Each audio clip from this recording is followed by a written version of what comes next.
पम्मी बोली, मैं शादी और तलाक के बाद इस नतीजे पर पहुंची हूँ कि 14 बरस से 34 बरस तक की लड़कियों को बहुत शासन में रखना चाहिए। पम्मी ने गंभीरता से कहा। एक ईसाई मैम के मुंह से यह बात सुनकर सुधा दंग रह गई। यहाँ हमने ख़त्म किया था कहानी का पिछला भाग। दोस्तों, स्वागत है आपका द ओल्ड स्ट्रीट में। हम पढ़ रहे हैं धर्मवीर भारती जी का प्रसिद्ध उपन्यास गुनाहों का देवता।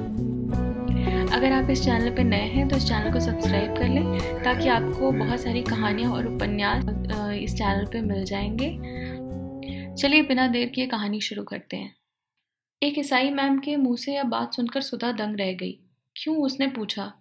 इसलिए कि इस उम्र में लड़कियां बहुत नादान होती हैं और जो कोई भी उनसे चार मीठी बातें करता है तो लड़कियां समझती हैं इससे ज़्यादा प्यार उन्हें कोई नहीं करता।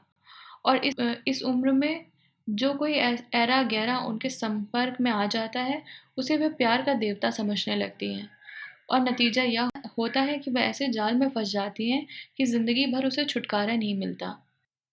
मेरा तो यह विचार है कि लड़कियां 34 बरस के बाद शादियां करें जब वे बहुत अच्छा बुरा समझने के लायक हो जाएं।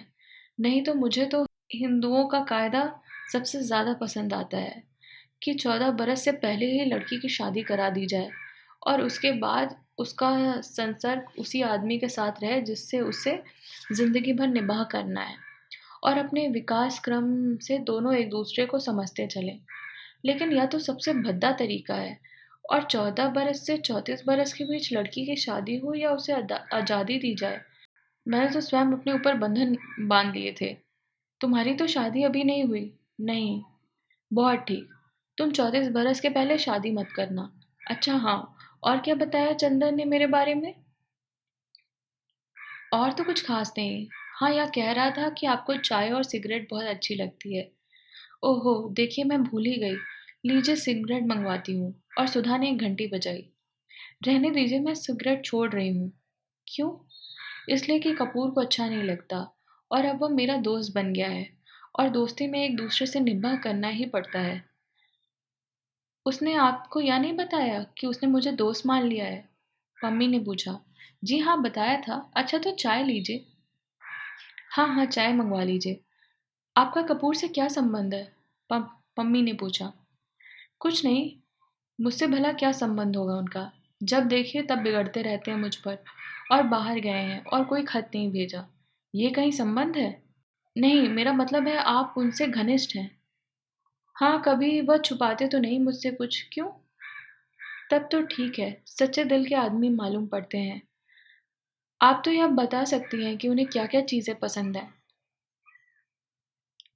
हाँ, उन्हें कविता पसंद है, बस कविता के बारे में बात न कीजिए।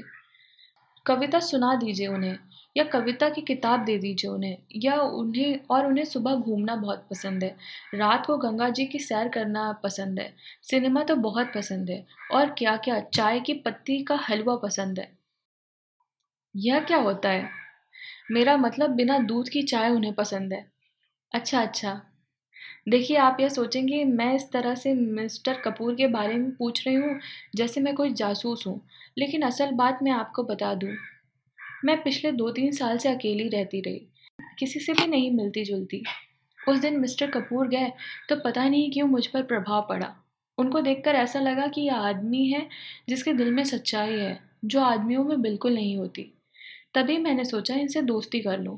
लेकिन चूंकि एक बार दोस्ती करके विवाह और विवाह के बाद अलगाव मैं भोग चुकी हूँ, इसलिए इसके बारे में पूरी जांच पड़ताल कर लेना चाहती हूँ। लेकिन दोस्त तो अब मैं बन चुकी हूँ। चाय आ गई और पम्मी ने सुधा के प्याले में चाय डाली। ना, अब मैं तो अभी खाना खा चुकी हूँ, सुधा बोली। पम्मी ने 2-3 चुस्कियों के बाद कहा, आपके बारे में चंदन ने मुझसे कहा था। कहा होगा, सुधा मुंह बिगाड़ कर बोली। मेरी बुराई करते होंगे और क्या। पम्मी चाय के प्याले से उठते हुए धुएं को देखती हुई अपने ख्याल में डूबी थी। थोड़ी देर बाद बोली, मेरा अनुमान गलत नहीं होता।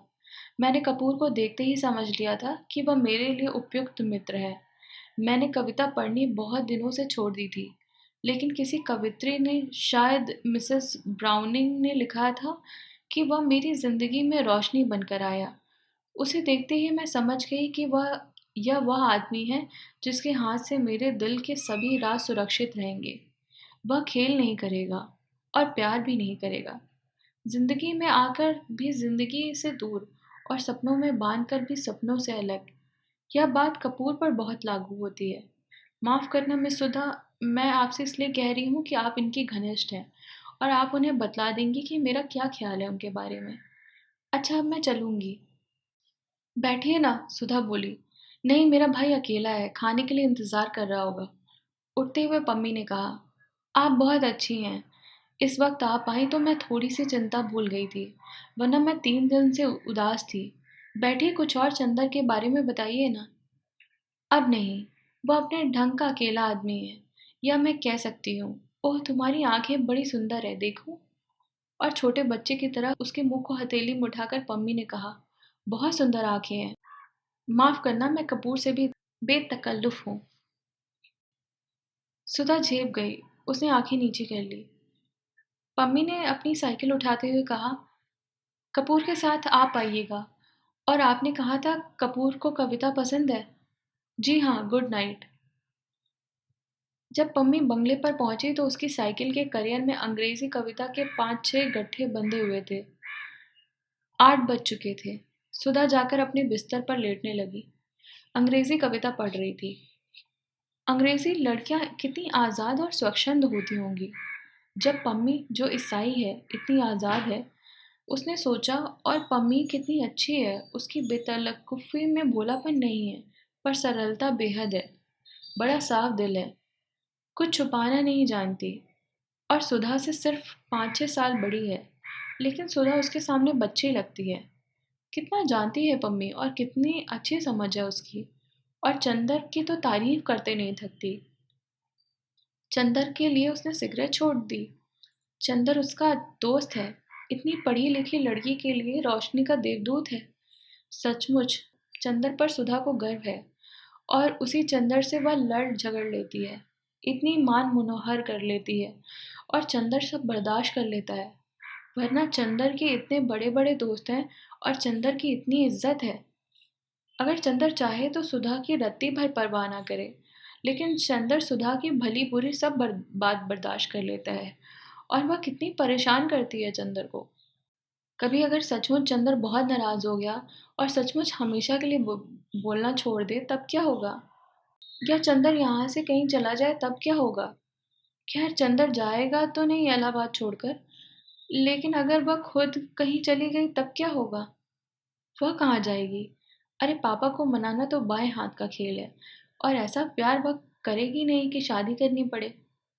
लेकिन यह सब तो ठीक है, पर चंदन ने चिट्ठी क्यों नहीं भेजी? क्या नाराज हो गया है? जाते वक्त सुधा ने परेशान तो किया था। होल हॉट की पेटी का बक्सुआ खोल दिया था, और उठाते ही चंदर के हाथ के सब कपड़े बिखर गए। चंदर कुछ बोला नहीं, लेकिन जाते समय उसने सुधा को डांटा भी नहीं, और ना ही समझाया कि घर का ख्याल रखना, अकेले मत घूमना, महाराजन से लड़ना मत, पढ़ती रहना। इससे सुधा समझ तो गई थी कि वह नाराज है, लेकिन कुछ कहा नहीं। लेकिन चंदर को खत भेजना चाहिए था, चाहे गुस्से का ही खत क्यों ना होता। बिना खत के मन उसका कितना घबरा रहा है, और क्या चंदर को मालूम नहीं होगा? यह कैसे हो सकता है? जब इतनी दूर बैठे हुए सुधा को मालूम हो गया कि चंदर नाखुश है, तो चंदर को मालूम नहीं होगा कि सुधा का मन उदास हो गया है? जरूर मालूम होगा। सोचते सोचते उसने उसे जाने कब नींद आ गई। और नींद में उसे पापा या चंदर की चिट्ठी मिली या नहीं, या तो नहीं मालूम, लेकिन इतना जरूर है कि जैसे बस सारी सृष्टि एक बिंदु से बनी है और एक बिंदु में समा गई, उसी तरह सुधा की सारी बाधाओं या भादों की घटना जैसे फैली हुई बेचैनी और गीली उदासी एक चंदर के ध्यान से उठी और उसी में समा गई। दूसरे दिन सुबह सुधा आंगन में बैठी हुई आलू छील रही थी और चंदर का इंतजार कर रही थी। उसी दिन रात पापा आ गए थे, और दूसरे दिन बुआ जी और बिंदी। सुधी, किसी ने इतने प्यार से पुकारा कि हवाओं में रस भर गया। अच्छा, आ गए चंदर? सुधा आलू छोड़कर बैठी। क्या लाए हमारे लिए लखनऊ से? बहुत कुछ सुधा। के है सुधा? सहसा कमरे में से कोई बोला। चंदर है, सुधा ने कहा। चंदर, बुआ आ गई हैं। और कमरे में बुआ जी बाहर आई। प्रणाम बुआ जी। चंदर बोला और पैर छूने के लिए झुका। हाँ हाँ हाँ। बुआ जी 3 कदम पीछे हट गई। देख तो नहीं, हम पूजा का धोती पहने हैं। ई कहे है सुधा। सुधा ने बुआ की बात का कुछ जवाब नहीं दिया। चंदर चलो अपने कमरे में, यहाँ बुआ पूजा करेंगी। चंदर अलग हटा। बुआ ने हाथ के पंचपात्र से वह अपना पानी छिड़का और जमीन फूकने लगी। सुधा बिनती को भेज दे। बुआ जी ने धूपदानी में महराजिन को कोयला लेते हुए बोला। सुधा अपने कमरे में पहुंचकर चंदर को खाट पर बिठाकर नीचे बैठ गई। अरे ऊपर बैठो। नहीं, हम यहीं ठीक हैं, कहकर वह बैठ गई और चंदर की पैंट पर पेंसिल से लकीरें खींचने लगी। अरे यह क्या कर रही हो? चंदर ने पैर उठाते हुए कहा। तो तुमने इतने दिन क्यों लगाए? सुधा ने दूसरे पायजे को पर पेंसिल लगाते हुए कहा। अरे बड़ी आफत में फंस गए थे सुधा। लखनऊ से हम लोग गए बरेली, वहां से एक उत्सव में हम लोग भी गए और एक मिनिस्टर भी पहुंचे। कुछ सोशलिस्ट, कम्युनिस्ट और मजदूरों ने विरोध प्रदर्शन किया। फिर तो पुलिस वालों और मजदूरों की जमकर लड़ाई हुई। वह तो कहो, एक बेचारा सोशलिस्ट लड़का था, कैलाश मिश्रा। उसने हम लोगों की जान बचाई, वरना पापा और हम दोनों ही अस्पताल में होते। अच्छा, पापा ने कुछ बताया नहीं? सुधा घबराकर बोली और बड़ी देर तक बरेली उपद्रव और कैलाश मिश्रा की बात करती रही। अरे ये बाहर गा कौन रहा है? चंदन ने सहसा पूछा। बाहर कोई गाता हुआ आ रहा था। आंचल में क्यों बांध लिया मुझे परदेशी का प्यार, आंचल में क्यों? और चंदन को देखते ही उस लड़की ने चौंक कर कहा, अरे! क्षण भर स्तब्ध और फिर शर्म से लाल होकर भागी। अरे भागती क्यों है? यह तो है चंदर, सुधा ने कहा। लड़की बाहर रुक गई और गर्दन हिलाकर इशारे से कहा, मैं नहीं आऊंगी, मुझे शर्म लगती है। अरे चली यार, देखो हम अभी पकड़ लेते हैं, बड़ी झक्की है यह, कहकर सुधा उठी। वह फिर भागी। सुधा पीछे पीछे भागी। थोड़ी देर बाद सुधा अंदर आई तो सुधा के हाथ में उस लड़की की चोटी और वह बेचारी बुरी अस्त व्यस्त थी। दांतों से अपना आंचल की ओर छोर दबाए, बाल की 3-4 लटें मुंह में झुक झुक रही थी और लाज के मारे सिमटी जा रही थी और आंखें कि मुरझाए या रोए या तय नहीं कर पा रही थी। देखो चंदर देखो, सुधा हाँफ रही थी। यही है बिनती मुटकी कहीं की, इतनी मोटी है कि दम निकल गया हमारा। सुधा बुरी तरह हाँफ रही थी। चंदर ने देखा बेचारी की बुरी बुरी हालत थी। मोटी तो बहुत नहीं थी, पर हाँ गांव की तंदुरुस्त थी। लाल चेहरा जिसे शर्म ने दूना बना दिया था। एक हाथ से अपनी चोटी पकड़े थी, दूसरे हाथ अपने कपड़े ठीक कर रही थी और दांतों से आंचल पकड़े हुए थे। छोड़ दो उसे। या क्या है सुधा, बड़ी जंगली हो तुम। चंदन ने डांट कर कहा। जंगली मैं हूं या ये? छोटी छोड़कर सुधा बोली। यह देखो दांत काट लिया इसने। सचमुच सुधा के कंधों पर दांत के निशान बने हुए थे। चंदर इस संभावना से बेतहाशा हंसने लगा कि इतनी बड़ी लड़की दांत दांत काट सकती है। क्यों जी, इतनी बड़ी हो गई और दांत काटती हो? उसकी हंसी नहीं रुक रही थी। सचमुच यह तो बड़े मजे की लड़की है। बिनती है इसका नाम। क्या रे महुआ, बिनती थी क्या जो बुआ जी ने बिनती नाम रखा? वह पल्ला ठीक से ओढ़ चुकी थी। बोली नमस्ते। चंदर और चंदर और सुधा दोनों हंस पड़े। अभी इतनी देर बाद याद आई। चंदर और भी हंसने लगा। बिनती, ए बिनती, बुआ की आवाज आई। बिनती ने सुधा की ओर देखा और चली गई। और कहो सुधी, चंदर बोला, क्या हाल चाल है यहाँ? फिर भी एक चिट्ठी तो लिखी नहीं तुमने? सुधा बड़ी शिकायत के स्वर में बोली। हमें रोज रुलाई आती थी और तुम्हारी वो आई थी। हमारी वो? चंदन ने चौंक कर पूछा। अरे हाँ, तुम्हारी पम्मी रानी। अच्छा वो आई थी, क्या बात हुई? कुछ नहीं, तुम्हारी तस्वीर देख देख कर रो रही थी। सुधा ने उंगलियां नचाते हुए कहा। मेरी तस्वीर देखकर? अच्छा, और थी कहाँ मेरी तस्वीर? अब तो तुम बहस करने लगे, हम कोई वकील हैं? तुम कोई नई बात बताओ, सुधा बोली। हम तो तुम्हें बहुत बहुत बातें बताएंगे, पूरी कहानी है। इतने में बिनती आई। उसके हाथ में एक तश्तरी थी और एक गिलास। तश्तरी में कुछ मिठाई थी और गिलास में शरबत। उसने लाकर तश्तरी चंदर के सामने रख दी। नहीं भाई, हम नहीं खाएंगे, चंदर ने इनकार किया। बिनती ने सुधा की ओर देखा। खा लो, लगे नखरा करने। लखनऊ से आ रहे हैं ना बेतलुक तकल्लुफ़ न करें तो मालूम कैसे हो? खा लो, लगे नखरा करने। लखनऊ से आ रहे हैं ना, तकल्लुफ़ न करें तो मालूम कैसे हो? सुधा ने मुँह चिढ़ाते हुए कहा। चंदर मुस्कुराकर खाने लगा। दीदी के कहने पर खाने लगे आप? बिन्ती ने अपने हाथ की अंगूठी की ओर देखकर कहा। चंदर हंस दिया, कुछ बोला नहीं। बिन्ती चली गई। बड़ी अच्छी लड़की मालूम पड़ती है यार।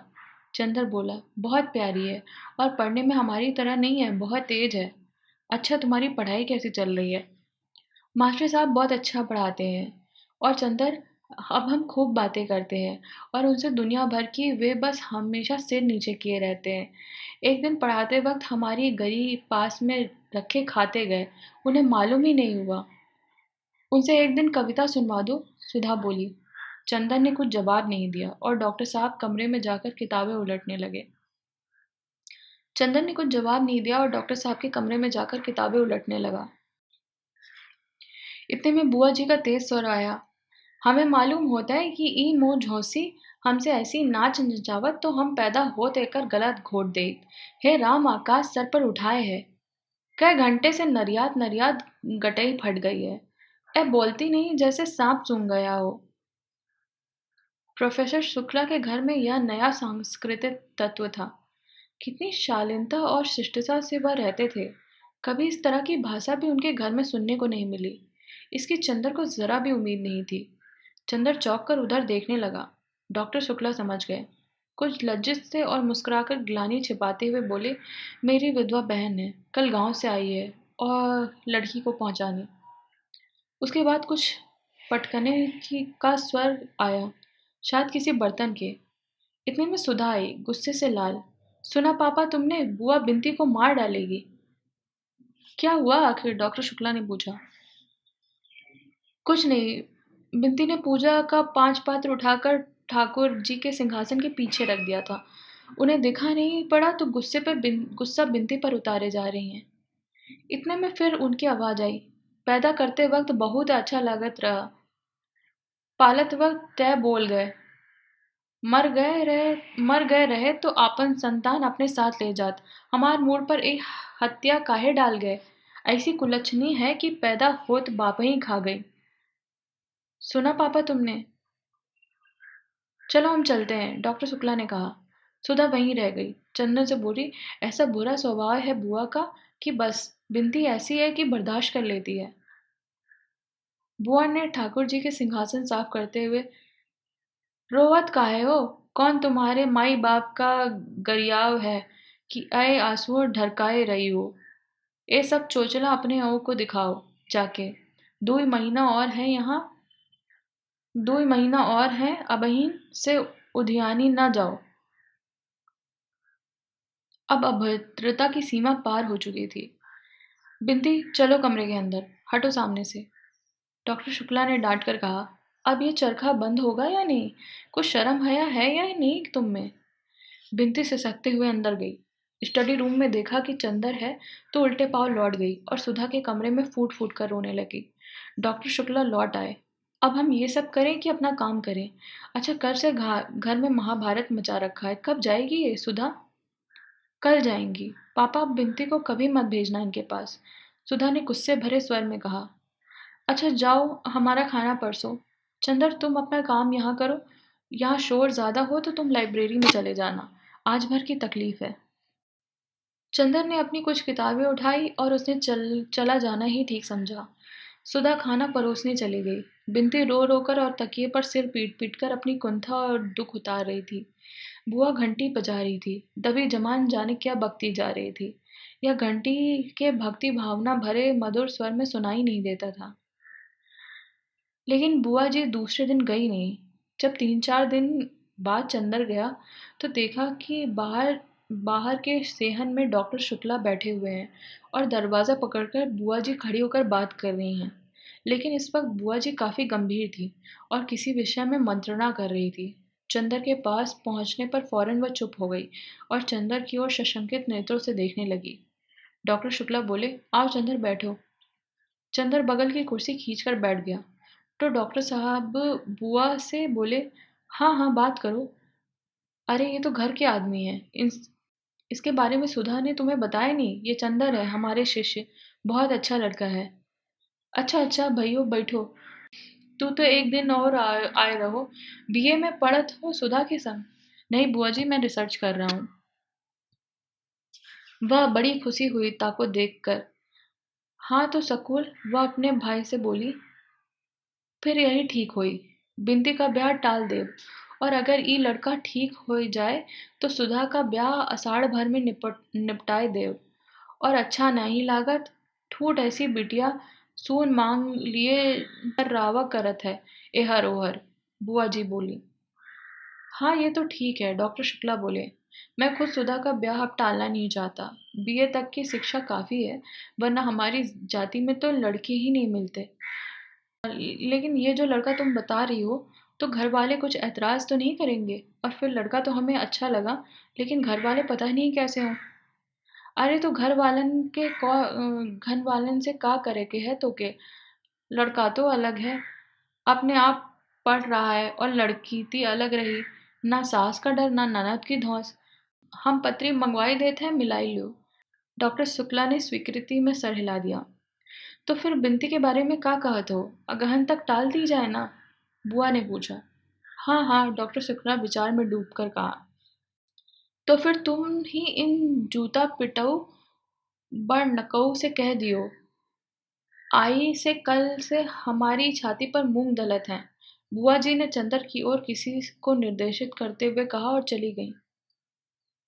चंदर चुपचाप बैठा था, जाने क्या सोच रहा था। शायद कभी कुछ सोच रहा था, मगर फिर भी अपनी विचार शून्यता में वह खोया सा था। डॉक्टर शुक्ला उसकी ओर मुड़े और कहा, चंदर। तो वह एकदम चौंक गया और जाने किस दुनिया से लौट आया। डॉक्टर साहब ने कहा, अरे तुम्हारी तबीयत खराब है क्या?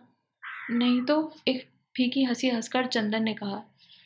तुम मेहनत बहुत करते होगे। कितने अध्याय लिखे अपनी थीसिस के? अब मार्च खत्म हो रहा है और पूरा अप्रैल तुम्हें थीसिस टाइप करने में लगेगा, और मई में हर हालत में जमा हो जानी चाहिए। जी हाँ, बड़े थके स्वर में चंदन ने कहा। 10 अध्याय हो ही गए हैं, 3 अध्याय और होने वाले हैं, और अनुक्रमणिका बनानी है। अप्रैल से पहले सप्ताह में खत्म हो जाएगा। और सिवा थीसिस के और करना क्या है? एक बहुत गहरी सांस लेते हुए चंदन ने कहा, और माथा थामकर बैठ गया। कुछ तबीयत ठीक नहीं तुम्हारी, चाय बनवा लो।